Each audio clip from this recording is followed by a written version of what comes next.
Mathieu Vallet, qu'est-ce qui se passe au RN pendant ce temps-là, pendant qu'il y a beaucoup de négociations en cours pour trouver le nom d'un futur Premier ministre? Vous n'êtes pas évidemment dans ces négociations-là. Est-ce qu'il y a une possibilité que vous soyez exclu, le Rassemblement national, de tous les postes à responsabilité de l'Assemblée nationale? Je trouve que ça ferait très mal à notre démocratie. On a 143 députés avec nos alliés d'Éric Ciotti, et il me semble important que comme on représente 37% des suffrages, des voix exprimées dimanche dernier, alors que l'extrême gauche, le Front populaire, appelez-le comme vous voulez, ne représente que 25% des voix. D'ailleurs, il manque bien de modestie, mais on reconnaît bien la remarque de fabrique. On devrait avoir des postes à la hauteur, au moins des vice-présidences. Lors du dernier mandat 2022-2024, M. Chenu, Mme Laporte étaient les deux vice-présidents de l'Assemblée nationale. J'estime qu'ils ont fait honneur à l'institution. Nous avons respecté les règles de nos institutions, ce qui n'est pas le cas de nos adversaires politiques. Et donc, effectivement, il serait normal qu'avec plus de députés qu'au dernier mandat, on en avait 88, maintenant on en a 143, on en avait 7 il y a encore quelques temps, et bien effectivement, il serait légitime que nous reviennent des postes à responsabilité pour reconnaître que les Françaises et les Français qui ont voté pour nous, 10 millions d'électeurs, soient reconnus dans ces postes. Louis, il y a une possibilité que le Rassemblement national n'ait aucun de ces postes importants de questure, de vice-président, de présidence de commission. Dans un monde normal, ce n'est pas possible. Normalement, il y a une juste répartition des postes, souvent à la mesure du poids politique de chaque parti. Et je ne veux pas ajouter à ce que vous venez de dire. Mais si la configuration du second tour des élections législatives se reproduit à l'Assemblée nationale, c'est-à-dire que tout le monde se met tous contre le RN, à ce moment, il est possible que vous ayez assez peu de choses, voire rien. Rien, d'accord. Ça sera... Mais après, ce serait un acte de défiance. Je trouve que compte tenu du contexte où tout le monde se dit qu'on est dans l'impasse, ce serait un acte, je trouve, de défiance et de refus même de la démocratie et de la culture du compromis.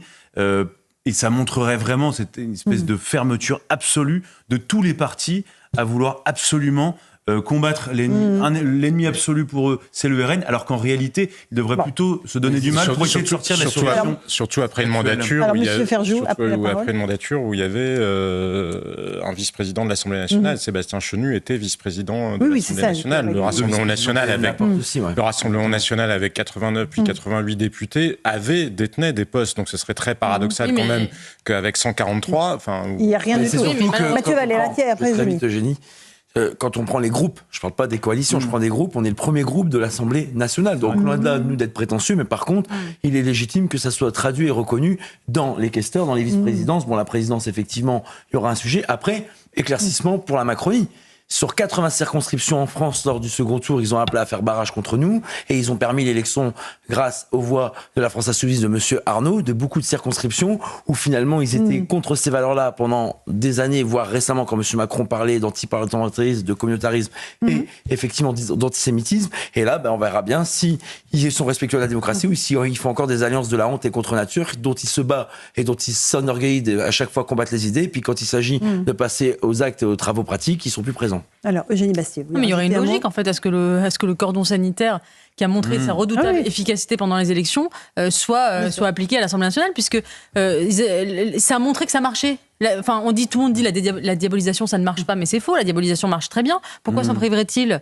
Et moi, je trouve que c'est un scandale démocratique. Mais en attendant, d'un point de vue tactique et stratégique, il a montré sa redoutable efficacité. Et je pense que la tentation va être très forte de l'appliquer. Et rappelons qu'en 2022, c'est ce que beaucoup d'observateurs n'ont pas vu venir, c'est qu'en 2022, dans l'entre-deux tours, il n'y avait pas de diabolisation, il n'y avait pas de cordon sanitaire. On ne parlait pas du RN, on ne parlait que de Mélenchon, Premier ministre. Donc toute cette mécanique-là n'était pas mise en œuvre. Là, elle a été mise en œuvre avec brio, elle a marché. On ne voit pas pourquoi il s'en priverait à l'Assemblée. À quel prix, Mme Bastille ? Je sais bien. Mais moi, je suis très fier d'être resté solide et M. Barthélémy et Mme Le Pen dans nos convictions. Nous, on n'a pas bradé nos idées pour des postes et pour des sièges.